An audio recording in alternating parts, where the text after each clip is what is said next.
ચટપટું સરસ મજાનું શિયાળાનું સ્પેશિયલ એવું આજે આપણે જમરૂખનું શાક બનાવીશું.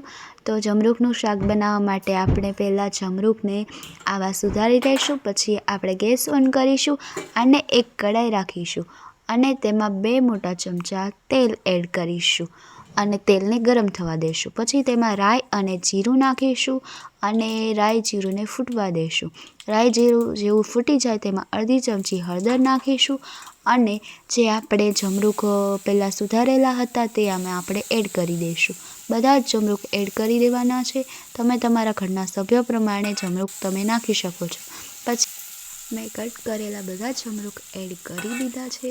પછી ટેસ્ટ પ્રમાણે મીઠું એડ કરવાનું. પછી 1 ચમચી ધાણા જીરું પાવડર અને પાછી અડધી ચમચી હળદર નાખીશું અને કોથમીર નાખીને તેને આપણે મિક્સ કરી લઈશું, જેથી આપણે જે મસાલો નાખ્યો છે તે જમરૂખના શાકમાં સારી રીતે ભળી જાય અને તેનો દેખાવ પણ સારો આવે અને ટેસ્ટ પણ સારો આવે. તો આવી રીતે આપણે સાતરી લેવાનું છે.